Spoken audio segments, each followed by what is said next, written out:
emisija Kiseljak i Fojnica, zapravo ja sam i tada rekao da sam šokiran činjenicom da postoje odvojene škole i to ne možda, čak je to zapravo primjer gdje ne postoji institucionalno takvo uređenje da država to potiče, nego pojedinci tamo, pa da djeca iz jednog mjesta idu u drugo mjesto samo da bi bili sa svojim istomišljenicima ili pripadnicima iste nacije.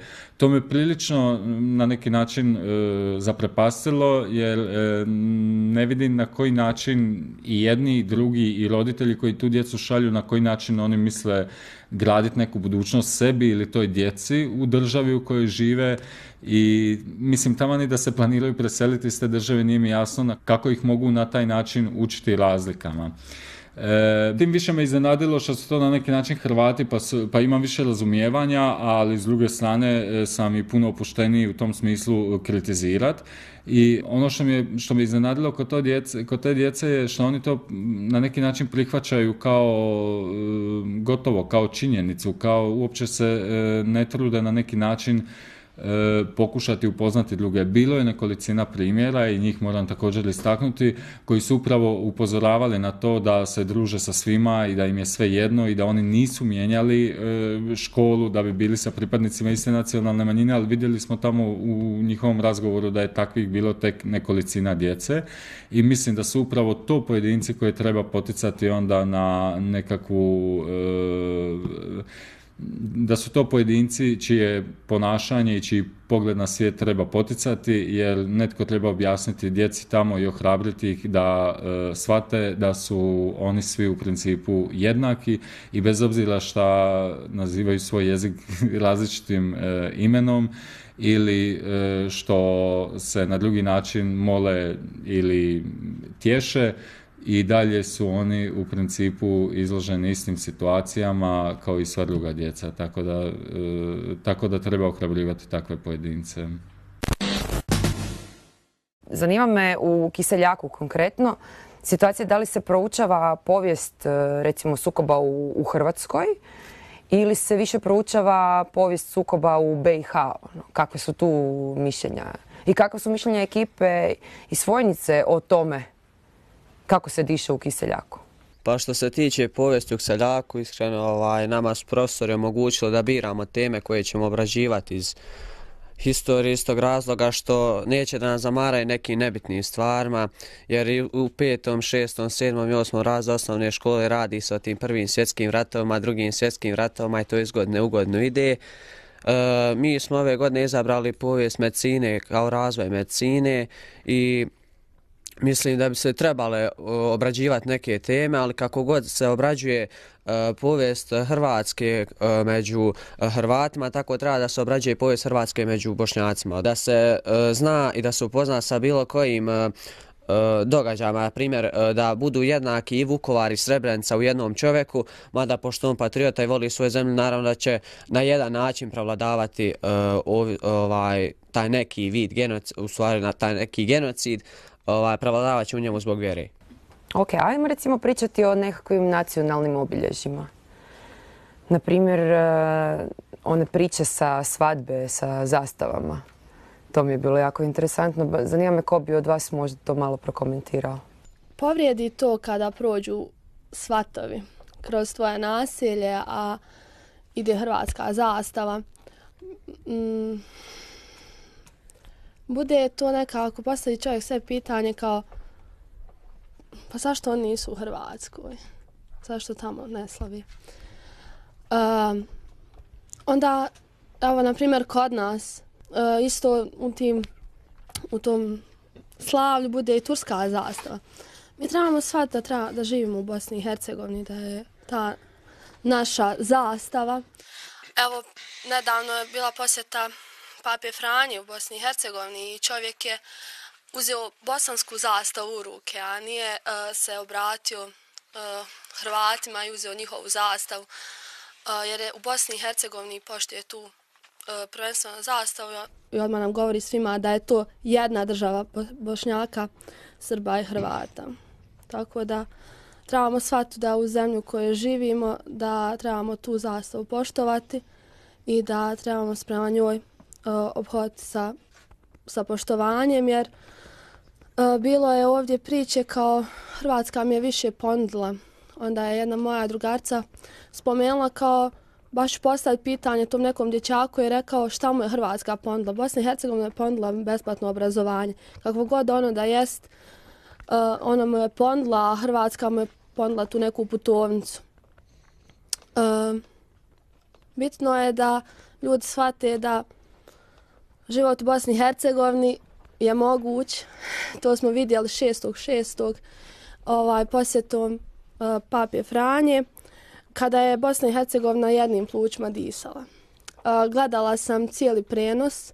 Tokom tog dana je bila ponosna što se nije desio ni jedan incident i što je zapravo prava naša vrijednost da kad hoćemo, mi to možemo. Znači, samo trebamo željeti. Iskreno, u meni se ništa ne budi kad vidim bosansku zastavu, dok kad vidim hrvatsku, imam neki osjećaj već. Ja mislim da svako ima pravo na izbor, ni mi ne govorimo ništa za njihove zastave i zato kad oni prođu, pa čak i sa onom svojom zelenom. A ti si inače, oprosti, iz Hrvatske? Ne, nisam, iz Bosne sam, ali ja mislim da svako ima pravo na to da izabere svoju zastavu. Znači recimo kao taj moment kao kad klinci i punkeri nose britansku zastavu, onaj Union Jack, kao to je punk, ti osjetiš takav feeling kad recimo vidiš hrvatsku zastavu ili ne znam? Pa može se tako reći, iskreno. Ja mislim da svako ima pravo na svoju zastavu. Sad Ali čekaj. Ja ne vrijeđam nikoga. Moramo se vratiti još jedan korak. Znači, svako ima pravo na svoju zastavu. Da. Ti si građanka Bosne i Hercegovine. Ili? Pa jesam građanka sam Bosne i Hercegovine. Da, imam. Aha, onda ti osjećaš taj nacionalni ponos sa obje strane. Ili samo za Hrvatsku, a za Bosnu ne? Ne, i za Bosnu i za Hrvatsku, ali više prevladava Hrvatska. Okej. Zbog moje vjere tu je i moja vjera isto uključena i sve. Aj vidiš, to je zanimljivo pitanje. Ima neko možda... Zašto ako sam ja Turčin, po nacionalnosti moram biti musliman? Zar u Turskoj nema katolika, pravoslavaca? Zar nismo svjesni da, mislim i oni imaju problem sa Grčkom, ali mislim što se tiče nacionalnosti Grka i Turaka.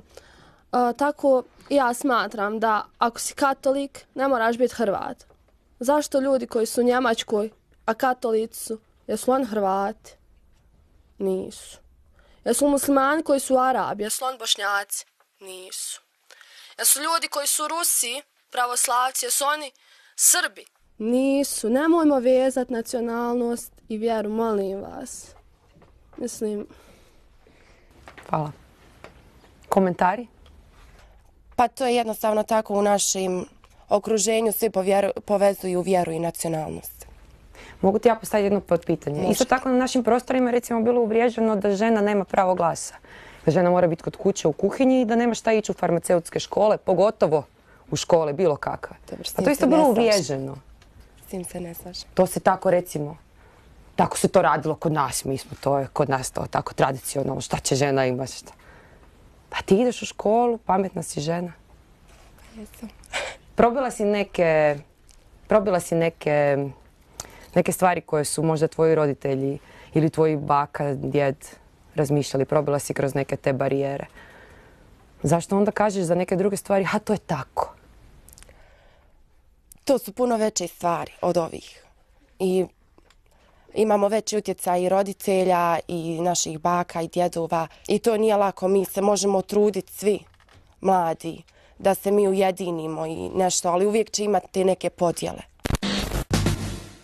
Ovdje tu svi sjedite, ja nisam znala na prvi pogled tko je iz Kiseljaka, tko je iz Fojnice, nije nikome pisalo na čelu. Pa ajmo malo komentirati te podjele. Meni izgledate poprilično slično zapravo. Rekla bi kao da ste svi iz neke iste škole. Da ne znam da su ovdje dvije škole iz dva grada. Ne znam, meni možda ja imam neke čudne naočale iz Zagreba. Pa vidim drugačije. Zanimaju me te podjele. Dajte mi malo to iskomentirajte. Kako vi sebe vidite, recimo ekipa iz Kiseljaka u odnosu na ekipu iz Fojnice? Mislite da ste možda bolji, lošiji, pametniji, sretniji?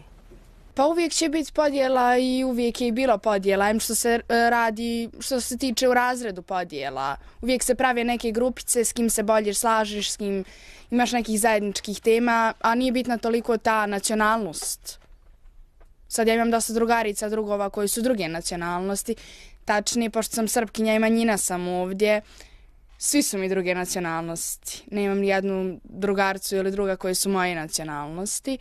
I ne pravim neke razlike među njima. Jednostavno neko mi više, a neko mi manje odgovara.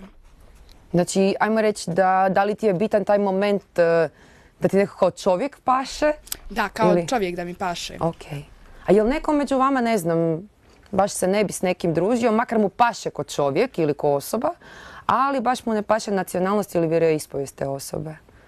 Se neko možda našao u toj situaciji sa bilo koje strane ograde? Znači da je bio šikaniran od nekoga ili da bi on nekog baš nije mu... Iskreno imam prijatelja jedne i druge nacionalnosti. U mom razredu prevladavaju više Bošnjaci.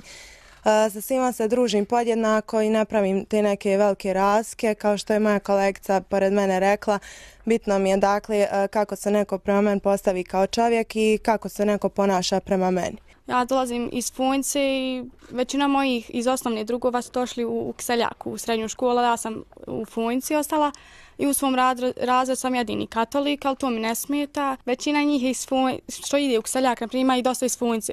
I uvijek se pitam što idu u Kiseljaku u škola, koje iste škole imaju u Funjci.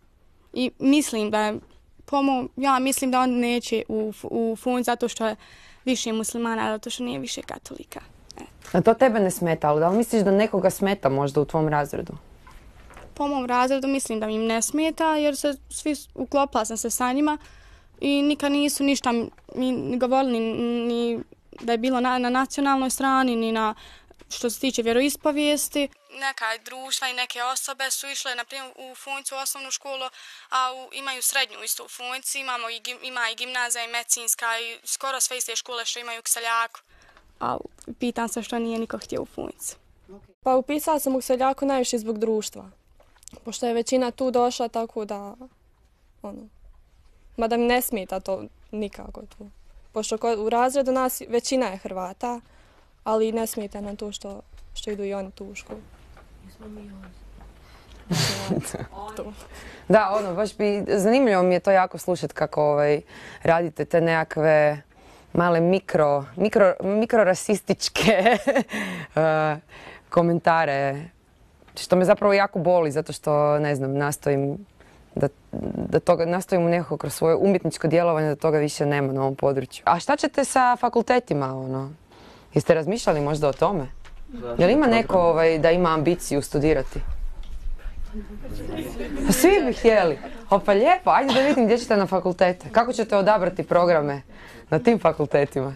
Što se tiče školovanja, možda dotaknuli smo se programa. Naprimjer, sarajevski fakulteti imaju možda neke za Bošnjake prilagođene programe.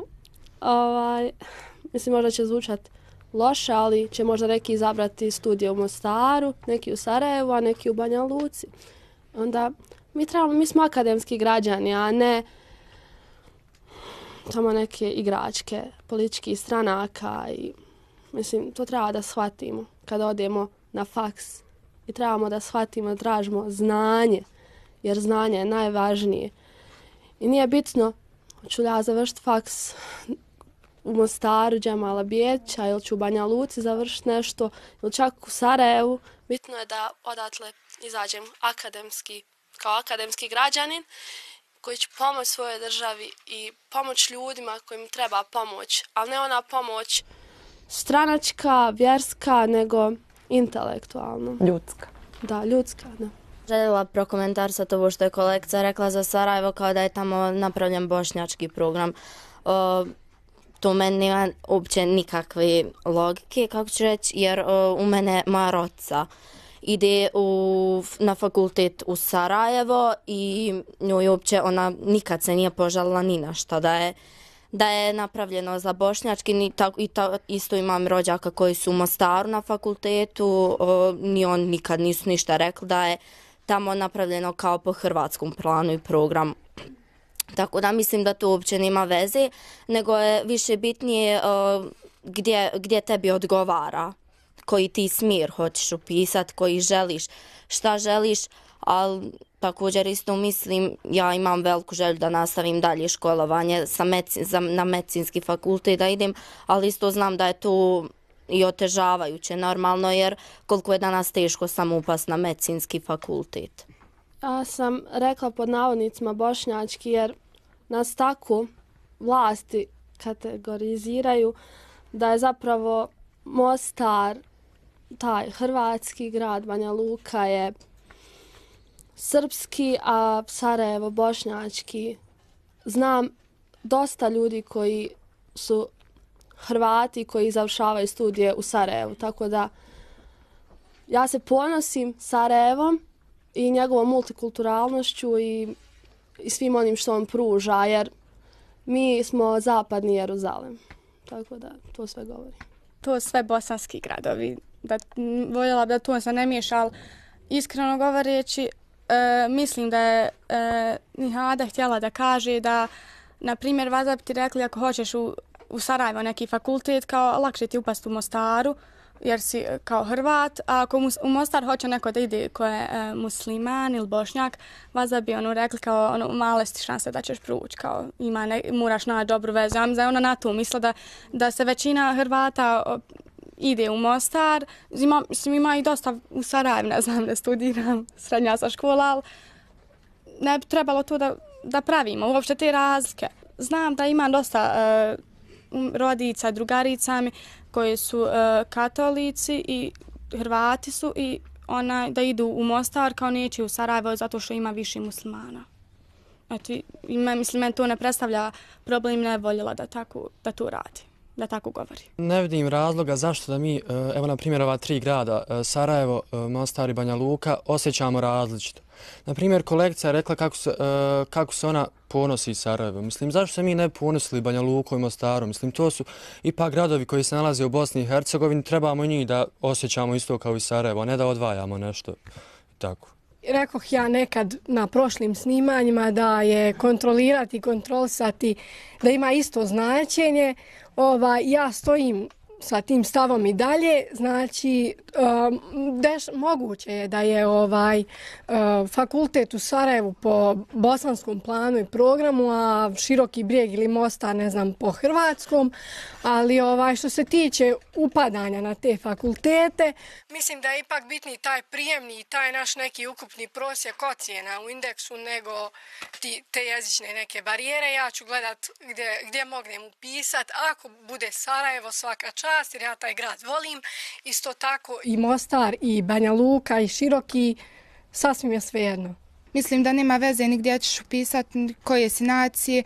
Poznajem lično momka koji je pokušao u Sarajevu da upiše iz Fojnice, musliman je, da upiše i nije uspio i uspio u Mostaru. Znači da nema uopšte veze nikakve koje si nacije, bitno je samo gdje možeš da upadneš. Da na naciju ne treba nikako gledati. Misliš da prilikom upisa, znači, na to nitko ne obraća pozornost? Mislim da ne obraćaju pozornost, mislim da se više gledaju ocjene. Mislim da nije bitno gdje mi upisujemo fakultet, nego ono što želimo da upišemo.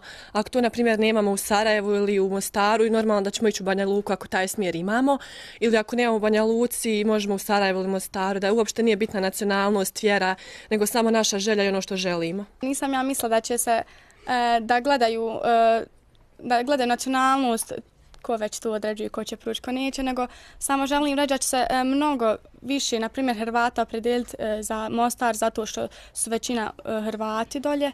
I to sam mislila, da će, ne kažem da ću ja gledati ili neko od vas, to, nego kažem da ima ljudi koji će baš zbog tog reći ne bi ja kao da će u Mostar zato što su dolje većinom Hrvata, sam to mislila. Okay. Pratio sam emisiju Perspektivu jer je nešto nesvakidašnje u našim medijima, nešto što je udaralo od ustaljene većine emisija i tema koji se vukle. Dakle, bilo je zanimljivo vidjeti i čuti moje vršnjake i njihova mišljenja o temama koje su svakodnevne, o problema koji nas muče, sa stvarima kojima se svakodnevno susrećemo i željeli smo nešto reći o njima, ali jednostavno nemamo kome da se obratimo. i ne znamo, iako u svu volju koju imamo da se obratimo, nemamo kome da se obratimo, da bismo nešto podzeli. To mi je ovo bilo uistinu zanimljivo, iako sam prije pratio, prije nego što sam znao da ću i sam sudjelovati. Smatram da je to veoma korisno za našu omladinu, jer općenito smo nedovoljno educirani o mnogobrojnim temama, iako mislimo da znamo o njima, u biti ne znamo. To je ovo dobar način da se svima pruži prilika da iznesu svoje mišljenje, da poslušamo mišljenje naših drugara, drugarica, naših vršnjaka, te kritički tome pristupimo, rasudimo što možemo i mi naučiti novo, s čime se ne slažemo. Jedna epizoda koja je prikazivala stanje, dakle paralelu između dvije škole sa dva različita načina školovanja. Ja sam dao komentar na jednoj društvenoj mreži u svezi te epizode i o razmišljanjah mojih vršnjaka, među njima je bilo mojih prijatelja. Komentari na moj nekakav osvrt su bili uistinu raznoliki, bilo je tu i pozitivnih komentara, moram priznati dosta pozitivnih komentara, no bilo je dosta neindirektnih komentara, dakle, na moj osvrt ružnih riječi, no ja se nisam na to obazirao jer ja sam poslušao njihovu stranu priče i dao sam moj komentar na njih, te smatram da su isto tako oni, da sam ja dostojan da oni poslušaju mene, da čuju moje mišljenje kao što sam ja poslušao njih i razmišljao o tome što su oni rekli. Trebamo naučiti da slušamo jedne druge, a to je veoma teško. Dakle, sve vrijeme se vukle teme poput jezika, zastava i religijskog opredeljenja. Ja sam poručio nešto svojim vršnjacima da ne brkaju nacionalnost sa religijskim opredeljenjem, jer to je nešto što se svakodnevno dešava i velika masa ljudi zna griješiti u tome. Poručio sam im da se ne dotiču naše zajedničke prošlosti, jer će se ona razjasniti istinitom tek 200 godina nakon rata, što je kompleksno pitanje na nivou naše države. Isto tako, rekao sam im da su previše opterećeni jezikom kao nekim nacionalnim simbolima, a ti koji su opterećeni jezikom, oni u biti ne znaju neka osnovna pravila gramatike. Te da se ne bave prodiranjem kroatizama u bosanski jezik i općenito tim nekakvim suvislim temama koji nisu bitne, jer smatram da mi nismo dovoljno kompetentni da razgovaramo o tome, da tu trebamo ostaviti ljudima koji su školovani za to.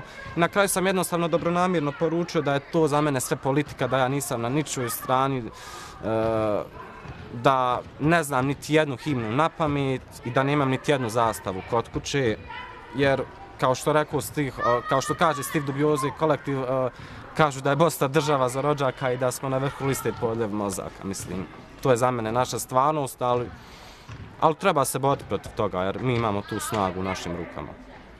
Kako sam aktivno nastupao emisiju, dakle sudjelovao u stvaranju emisije, tako sam prije toga komentirao prijašnje emisije. To je bilo raznoraznih komentara na moj komentar koji sam dao. Ja se nisam obozirao na to jer smatram da svako ima pravu i volio bi da neko i moje izjave, ako budu prikazane, da ih iskomentira, da kaže što mu se kritički ne sviđa kod mene, s čime se slaže, u čemu bismo mogli poboljšati neke stvari. Naša mladež uistinu ima mnogo potencijala da čini nešto za ovu državu, za ovo društvo. Stvar je samo kako će ona to prihvatiti. Iako je u ustavu naše države da je ona demokratska država, trebamo se zapitati jesmo li mi demokratsko društvo. Koliko ima te demokracije u nama? Kako se mi ophodimo prema drugima na demokratski način? Koliko slušamo jedni druge? Smatram da je to veoma upitno. Zbog čega često i sam sebe uhvatim u tome da sam mogao nešto prešutjeti, da sam mogao nešto reći, a nisam rekao. Nažalost, živimo u takvoj okolini gdje su prave vrijednosti pometnute na jednu drugu stranu, a ono što istinsko je potpuno zaboravljeno. Dakle, demokratski način govora je kod nas veoma složena tema. Oni koji pokušaju nešto reći i promijeniti ili izgube volju nakon određenog vremena ili bivaju prisiljeni da prestanu govoriti o tome, što je nažalost naša realnost i što, zbog čega mi je žao, zbog toga, pogotovo zbog mladih ljudi, ukoliko kažu svoje mišljenje o nečemu, ukoliko se to mišljenje ne slaže s većinom, oni bivaju odstranjeni iz svoga društva, iz svoje okoline, općenito iz nekakvih okvira socijalizacije, što je žalosno jer svako ima pravo na svoje mišljenje, svako bi trebao imati svoje mišljenje, pa makar ono bilo pogrešno. To je osnova samog čovjeka, da ima mišljenje, da razmišlja, čovjek je racionalno biće. A mi drugi, da bi se odnosili ravnopravno prema svima, trebamo slušati i druga mišljenja, kao što trebamo i zauzvrat očekivati da neko drugi sluša nas. To je temelj. Nažalost, kod mladih tu nije toliko izraženo, ali na nama je da to podstičemo, da budemo tu jedni za druge, da komuniciramo, jer samo razgovorom može doći do napretka. Silom ne može.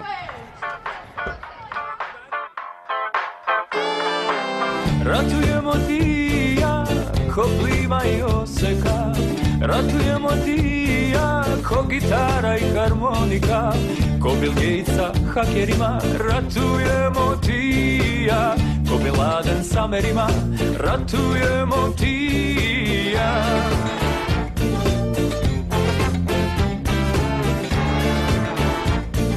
Ratujemo ti